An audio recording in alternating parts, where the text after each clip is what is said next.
of Jesus through me. That's where my joy comes from, brothers and sisters. Brothers and sisters, you know, I believe, this is just my personal interpretation, they're misguided. But they have sincerely genuine hearts. They want the very best. And so I thought, why couldn't we just love on them like Jesus does? Why couldn't we tell them the truth? And all of a sudden they started inviting more of their friends. We want you to be part of the rescue mission. And I never would have imagined that. Never. But in turn now it's community-wide. You wouldn't believe all the interfaith events. But we're very clear. Here's where we stand. Here's what we believe, and here's what we do at Boise Rescue Mission. We remain a gospel teaching and preaching rescue mission.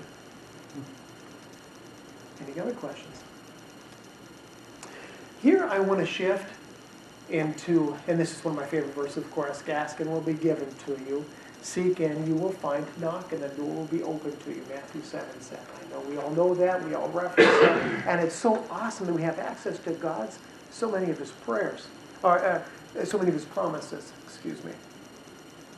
Now we're going to shift into practical application of fundraising. I know this is going to speak to you. This is a campaign that we ran.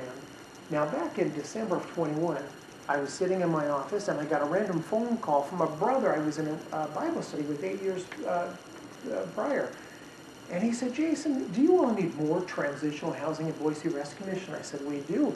That's kind of where we're bottlenecking because people who are staying with us can't find housing or can't afford it. And he said, well, Heidi and I want to sell our 55,000 square foot nursing home.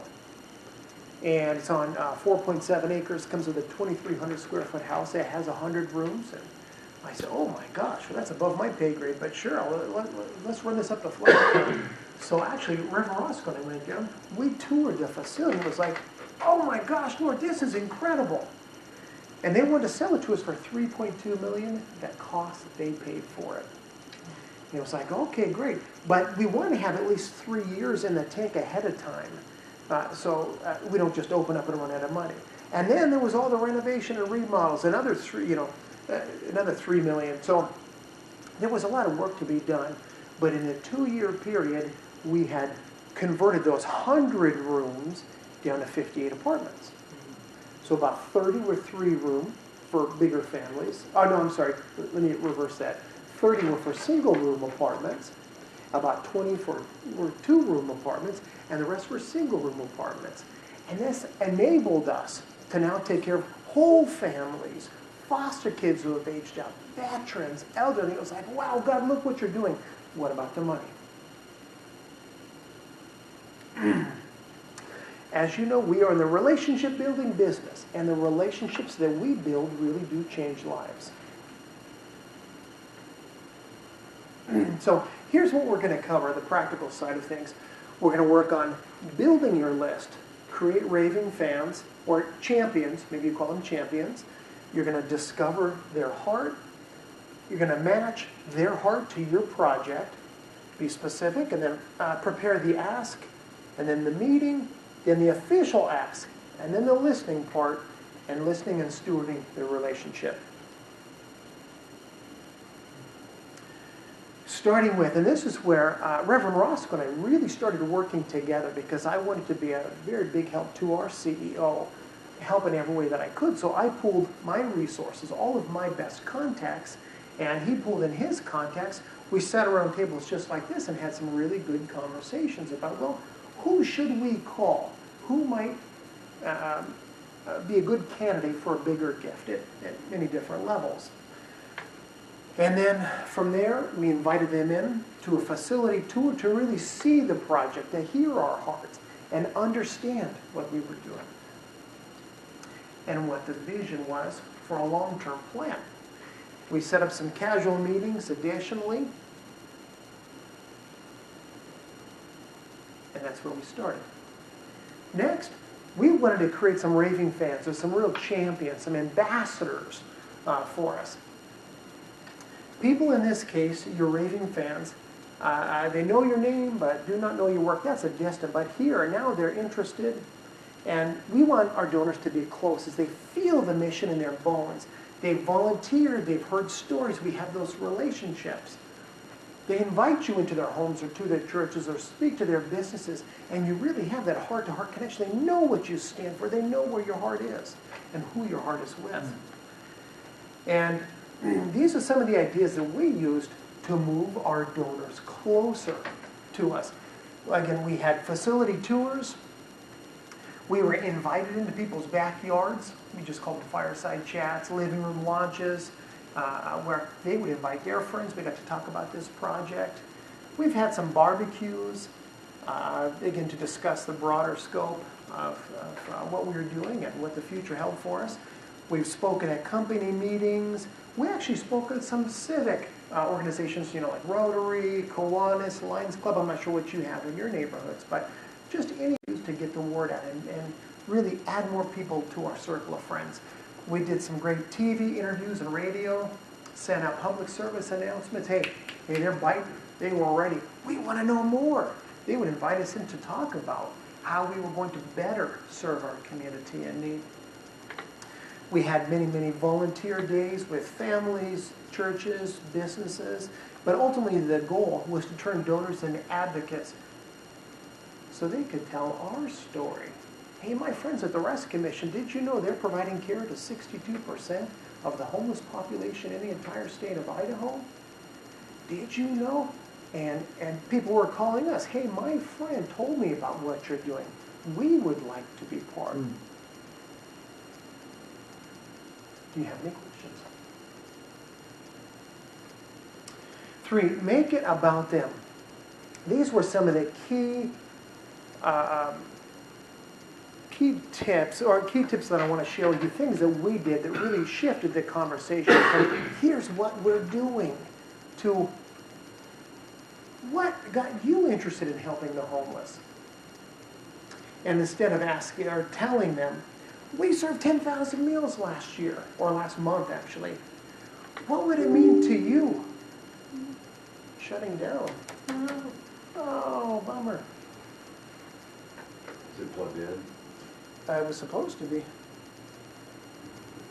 Oh, no, I mean the electric power cord. I'm going to find out here. Well, there you go. Plugged into the outlet, but not into the, yeah. Oh, here we go. Oh, this program will return in just a minute.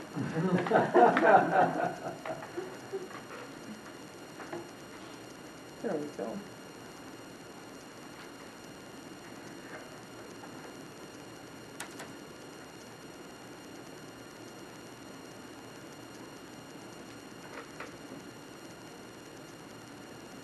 I'm really sorry about that. Please excuse me. All right. No problem at all.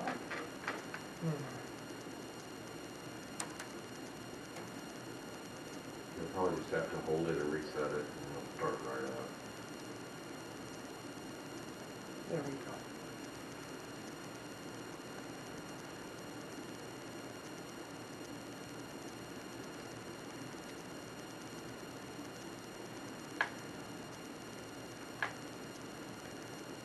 There it goes.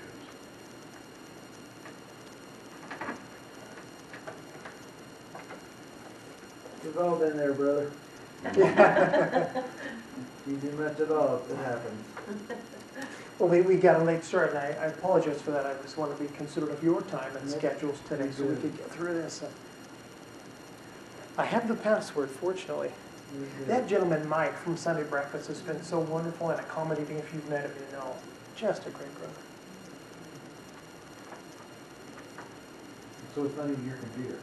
Not even my computer. That's my memory stick. And I kept that close to my person. Got it. Yeah, I got a little zipper. I got a little pocket technology, so I kept it close. That's great.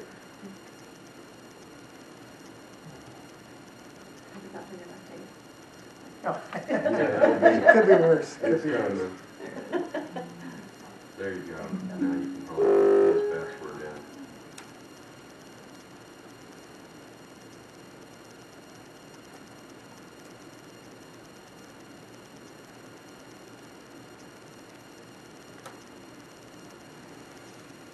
Password invalid.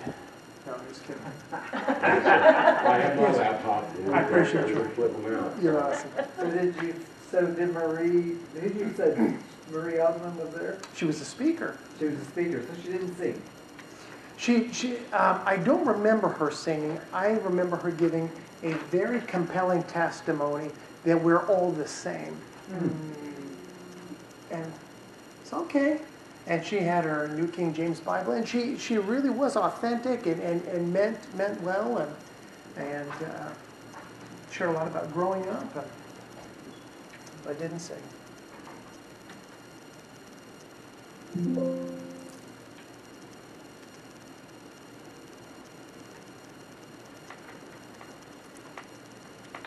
Your picture's inviting. That's not mine. But yeah, it is nice. She'd invite you as well. Yeah. You know what was funny? That relationship with Sensi, with Heidi Norval Thompson and their involvement, it was really big. We were getting ready for a holiday banquet where we're serving about 200 to 300 meals per hour. We're going to serve 4,000 meals at our 2 Thanksgiving banquets and our 2 Christmas banquets. We're going to be preaching the gospel. And I contacted Heidi Norval a ways after we had this great initial meeting, and I said, you all have a really nice kitchen, a big commercial kitchen. We got to cook like hundreds of turkeys. You think your team could help out? Oh, absolutely. Their executive chef became a very close personal friend of mine. The guy was awesome. And he would lead his team, and every year we'd take him a plaque, and we'd thank him, and it was like, boy, that was a unique thing that I never would have expected, to have a billion-dollar candle company cooking our turkeys.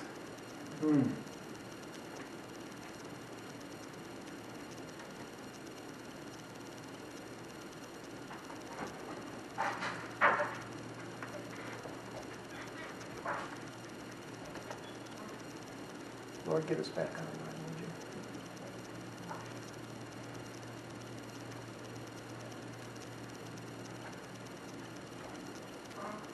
you? What's that? I'm not connecting yet. Oh, please do. The IT guy did See, it. God had you here for a reason. Oh, he's there, so we're good. Same machine.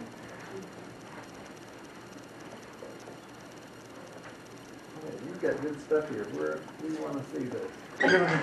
The first session was holiday evangelism yesterday.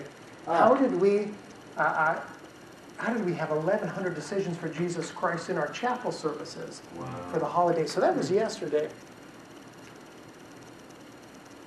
Let me get back to where I was. Please excuse me.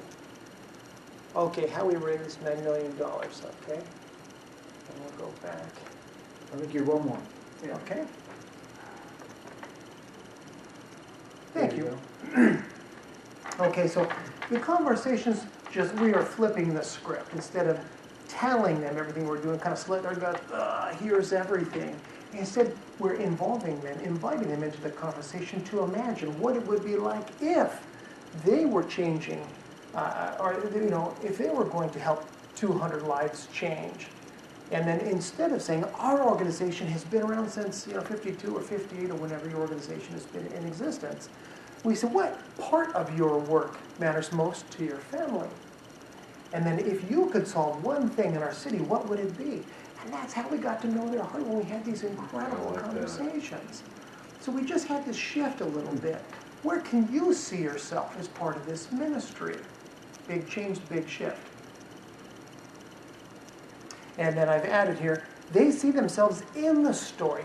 They give from the vision, not obligation. They feel ownership. They're dreaming bigger. And the gift grows because they grew. And I encourage you to set the meeting. We've all been in these meetings, wonderful meetings. You go to a coffee shop. Sometimes it can be a little loud and distracting. It's not the place for a big ask. So in restaurants about the same. I don't know here or where you're at, but in Boise, man, you've got the booming music, boom, boom, and it is just so disruptive. But how about meeting in your office? Perhaps theirs. It's a good option, but again, still distracting. Probably the best place that we found would be in their office or home. And never surprise them with an ask. Reverend Roscoe and I always let them know ahead of time. We'd love to have a meeting with you, share exactly where we are in this campaign to get the $9 million was raised for our facility called The Next Step on Curtis Road. So The Next Step was for short. But we would let them know we're working on a new campaign to get the kitchen complete or to add new heating. And we would try to help them understand where they fit within that conversation. And we'd always prepare them, we are coming to ask. And it's so important, as you know, as we knew, we had to know our project cold. We had to be laser focused on all of the details because credibility at this level is so important. You know, hey, what's the total cost of the project? What are the operating costs after it's built? And who else is getting? Any other lead gifts? And what happens if you don't raise enough? What's the cost per person served? And that makes me nervous every time it blinks, excuse me. And is there a naming opportunity? And the physical details of the building, how many square feet? You know, in our case, how many cars can be parked? How many people can you accommodate in these rooms? Who's the contractor and architect? What's the timeline to completion? All very important things. And Joy, this is speaking your love language because you don't understand how important these details are for these big capital campaigns. And you know, what zoning or permits are needed? What's the maintenance budget? And then the programs. Bottom line, how many people is that new facility going to serve? How many staff will run the programs? What's the success rate of your programs? Am I really investing in something that's long term? How do you measure transformation? And then, can I tour the current facility? What happens if people leave? Confidence builds trust, and trust unlocks their gifts. Next, we did our very best to over-communicate the impact of this project. Reverend Roscoe had sent out many, many letters, updates on our website. He had created videos. But we had to share enough about the project for trust and the total cost and the timeline and the plan, then pour on the impact, the changed lives, the real stories of transformation, and in our case, the updates. Here's where we're at. I would walk through the facility and I would take pictures and I'd send them out on a weekly basis. Hey, these sinks got fixed. The kitchen stove just got installed. I'd love to keep them updated. And then we're talking about people in this case, not just about programs. Sharing a story. You know, Mike was sleeping under a bridge, battling addiction and freezing cold after 9 months in our recovery program. Now he has a job, and he has an apartment, and he has his kids, and calls his kids every Sunday. See, they're hearing restoration. That's stuff that really inspires people to be invested, to get more involved. Next, never just say a dollar amount. We all have our different approaches. But again, we want to lead with inspiration. So transformation plus the recipient plus the progress. So from sleeping on the streets, 2,000 homeless men and women in our community, the process, a new emergency shelter funded by this $1 million gift. But I encourage you, don't just say $1 million. Instead, say, would you consider housing 2,000 homeless men, women, and children every night for 2 years through a $1 million gift that really builds our new emergency shelter? We operate as a hospital for the hurting, the sick, the broken. We're not just a soup kitchen on steroids. We are so much more as we share the gospel. 4 non-negotiables. And I encourage you, share the whole project, not just their little piece. Give them the big vision. And then talk about lives transformed. How many people are going to go from pain to hope? And number 3, their specific gift translated into how many lives will be saved. At Boise Rescue Mission last year, we had a total of 1,316 decisions for Jesus Christ. And I love sharing those numbers. I know you do. You get to share what God has done through your ministry. And then last, why now? Let's say I encourage you to have an internal and an external deadline. The internal deadline is, listen, we're launching this campaign in 4 weeks. In order to ignite all of our partners, we are looking for a leader to go first by this date and invite others in this project for a lead gift. That's your internal deadline. That's what you're thinking. But what you want to share is the external deadline. Hey, listen, bottom line, winter is about 6 months away. Time is compressing. We have to get people off the streets, into safe shelter, into programs that would lead them towards recovery and restoration. We only have a few months. We have contractors under contract hammering nails right now. Let them know this is urgent. And it's urgent to your guests.